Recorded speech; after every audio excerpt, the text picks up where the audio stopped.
여러분 안녕하십니까? 오늘 복장이 보니까 그 하와이 해변가를 거니는 그런 멋있는 미시다박 같은 이런 복장입니다.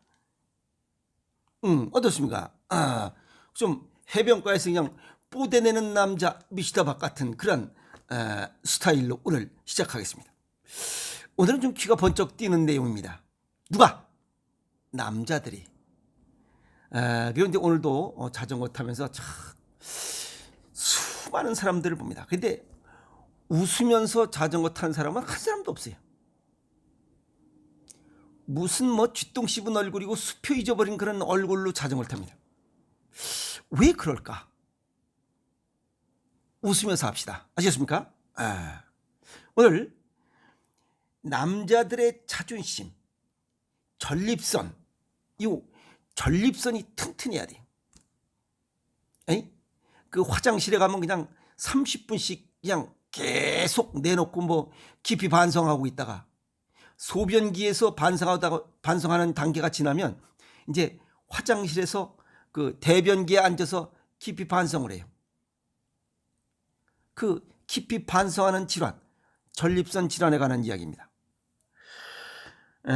어떤 내용이 나왔냐면 하루에 우유 2컵을 넘게 마시는 남성들은 전립선 암 발병 위험이 높다. 자주 먹으면 안 좋다는 얘기입니다.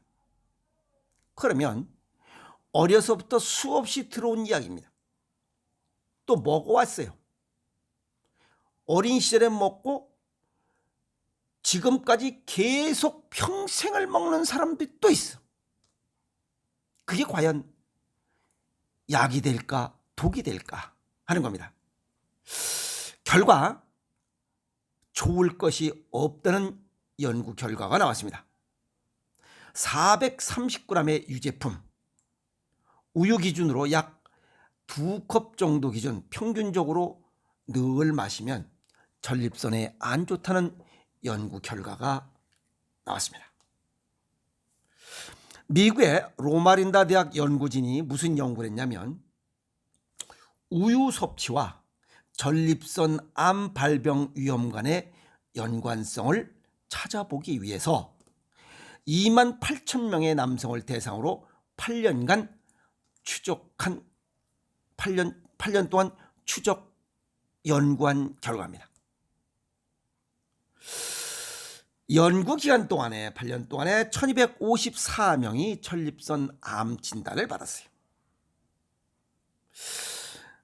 연구 결과에 따르면 하루에 430g의 유제품을 먹는 남성의 경우 하루에 20.2g 미만, 즉 뭐 별로 안 먹는 거죠. 이렇게 별로 그냥 안 먹는 남성에 비해서 전립선 암 발병 위험이 25%가 높다. 우리가 그냥 보통 25%라고 그냥 대단히 높은 겁니다. 4명 중에 하나는 전립선 암에 걸린다는 거예요. 우리가 기존에 얘기했잖아요. 83세까지 살다 보면 3명 중 하나는 암에 걸려 죽는다. 무서운 얘기입니다.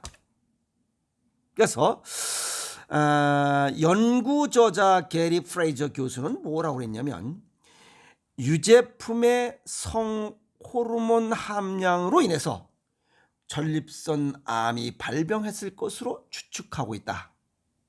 그러면서 유제품이 동물성 단백질의 섭취가 또 유제품 및 동물성 단백질의 섭취가 전립선을 포함한 특정 암을 촉진하는 것으로 알려진 호르몬인 IGF-1과 연관이 있다고 발표한 과거 다른 이런 연구 결과도 있다고 같이 병행해서 발표했어요.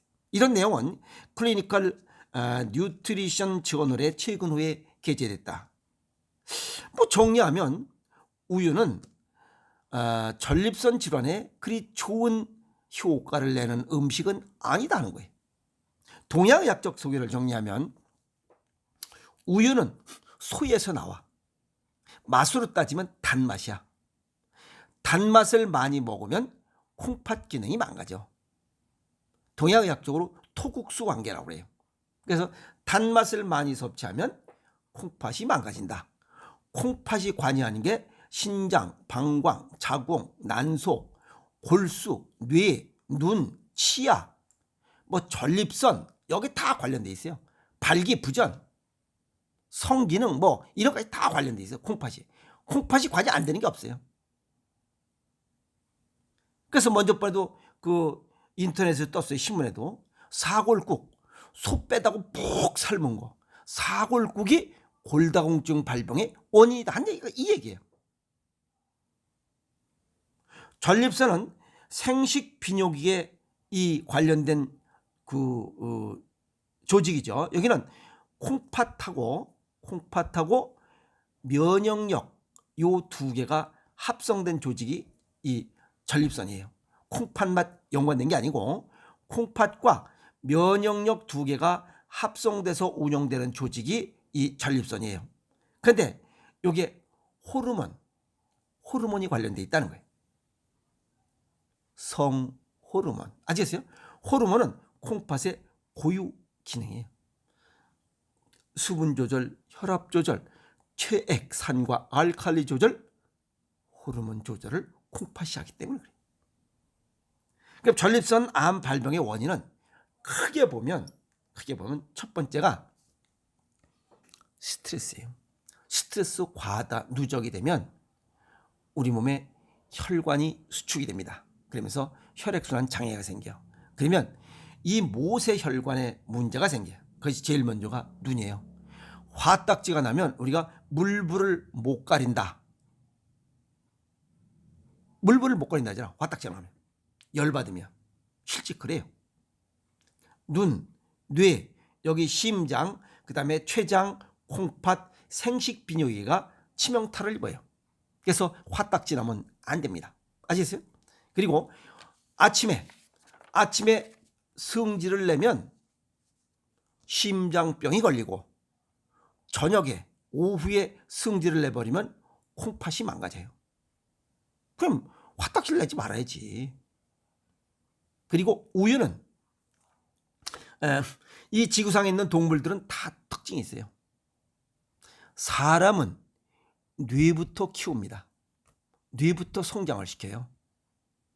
그리고 동물은 육체부터 성장을 시켜.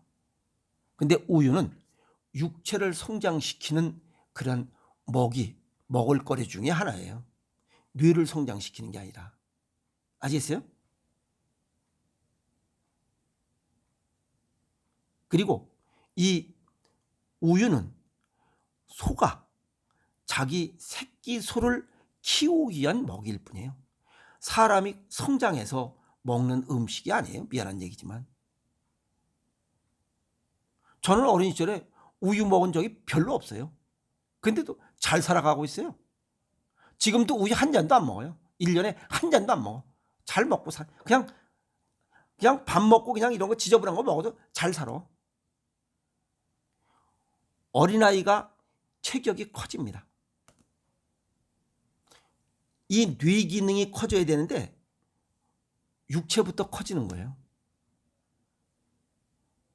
그러니까 청소년 범죄가 많아지는 이유 중에 하나 또 이런 경우도 포함될 수 있다는 거예요.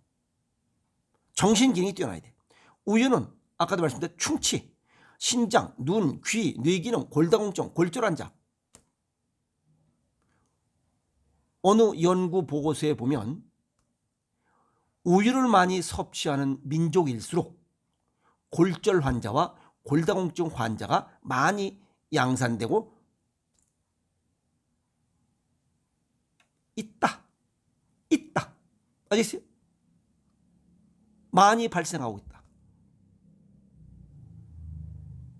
그럼 우유가 빼다구 골절 환자를 많이 발생하고 있다? 그 빼다구에 관련된 주장기는 콩팥이 망가지고 있다는 거예요. 어린애들, 우유는 모유가 나오지 않는 엄마들의 아이를 위한 임시 방편적인, 임시 조치적인 비상식량으로만 활용해야 돼요. 전립선 질환인 사람들 승질 내지 말고 유제품 끊어. 그리고 짜게 먹어. 그러면 뒤야. 어린 시절부터 우유로 먹고 뭐 모유가 안 나와서 먹이는 건 좋다 이게야. 근데 그냥 이 무시 뽀대 내려고 안 먹이고 그러니까 잔병이 많은 거야. 우유 먹고 자란 아이들이. 그래. 학교 다니면서도 우유 먹어. 그러니까 충치, 안경 쓴 아이들이 많아. 또 성장해서도 먹어. 이 늑다리가 돼서도 먹어. 그러니 콩팥이 좋아질 리가 없잖아요. 그러면 대표적으로 나타나는 게 뭐야? 그게 골다공증이야. 골다공증 있는 사람들 한번 생각을 해봐. 과거에 내가 어떤 식습관을 가졌는가. 그리고 뭐 우유가 무슨 뭐 완전식품이라고? 우유만 완전식품 아니요. 동물 먹이들 있잖아요. 새끼를 낳아서 먹이를 먹이는 이러한 그 동물들은 그 동물들이 그 이 생산하는 젖은 다 완전식품이에요. 우유만 그런 거 아니요. 요즘은 또 뭐 사냥류가 그렇게 뭐 좋다고 어쩌고 저쩌고 또 하는 사람도 있어요. 계란도 완전식품이야. 계란만 그런 게 아니요. 조류들은 알을 낳기 때문에 그 알은 어느 새가 낳든지 간에 전부 다 완전식품이요. 왜? 자기 새끼들을 키우기 위해서. 그걸 모태로 생산하기 때문에 이 세상에 뽕하고 나오기 때문에 그래요. 거기서 그걸 영양분으로 해서 이게 크기 때문에 그래요. 근데 사람은 그런 게 아니니까 엄마가 아이 임신했을 때 좋은 음식을 먹어야 아이가 튼튼하게 나와. 중년이 돼서 발기부전, 성기능 저하, 전립선 질환. 남자만 그런 거 아니에요. 여자들의 자궁, 난소 질환 위험 역시 높아져요. 그것도 모르고 뭐가 좋다 뭐가 좋다 뭐 지금도 뭐 빼다오가 좋다느니 해가지고 그 우유 그렇게 결국 이런 결과를 초래한 거 아니에요. 여러 가지 요인 중에 한 가지로 분석될 수 있는 것이 바로 우유다. 그래서 스트레스가 제일, 그 다음에 음식, 동양의학의 고전 황제내경은 기미론으로 보면 음식의 맛으로 분류하면 우유는 단맛으로 분류해. 그래서 이 단맛이 많이 들어가면 콩팥 기능을 망가뜨리면서 자궁 난소, 신장 방광 자궁 난소, 전립선, 아시겠어요? 대체식으로만 먹어야 된다.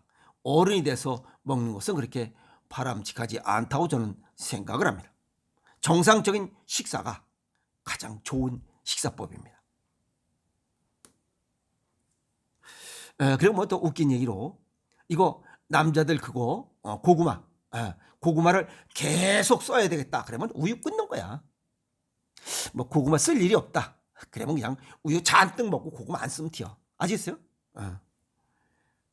그리고 어느 동물이든지 일정 기간, 아시겠어? 일정 기간 딱 성장을 하면 젖을 끊습니다. 평생 동안 이 우유를 먹고 사는 사람은 우유를 먹는 동물은 유일하게 사람뿐이에요. 그래서 평생 또 다양한 질환에 시달리면서 사는 동물 역시 또 사람이에요. 그러면 우유 끊어야 되는 거 아니에요? 아니 소들이 죽을 때까지 그 어미소에 젖 먹는 거 봤어요? 야생 동물들이 그 강아지가 계속 그 엄마 젖을 먹는 거 봤어요? 근데 유일하게 평생 동안 이 우유를 달고 사는 건 유일하게 사람이라는 동물이에요. 또 그래서 그런지 모르지만 다양한 병에 또 시달리면서 살아가는 게 또 사람이에요. 근데 뭐 만물의 영장이야. 만물의 영장 아닌 것 같아 내가 볼 때. 그냥 보통 동물이에요. 그 중에 말하고 글을 쓸 수 있는, 말은 어느 동물에 다 해. 우리가 못 알아들어서 그렇지. 글을 쓸 수 있는 그러한 기능을 갖고 있는 동물이 사람일 뿐이에요. 그게 자연의 가르침이에요. 자연의 가르침을 인위적으로 우유를 먹으면 뭐 골다공증을 예방하고 뼈가 튼튼해진다라고 이런 뻥치는 것 때문에, 아시겠어요? 상술에 속아서 계속적으로 우유 유제품을 먹다 보니까 다양한 병에 시달리고 있어요. 자연의 가르침을 거스르는 거예요. 자연의 순리를 거르친 거예요. 거스른 거예요. 자연의 순리를 거스르면 그 대가를 받습니다. 그게 질병이에요. 그래서 오늘 유제품에 관한 이야기 또 어떤 좋은 내용이 나와서 오늘 정리를 했습니다. 그래서 남자들 멋있게 살려면 유제품 끊고 멋있게 살아갑시다. 화이팅!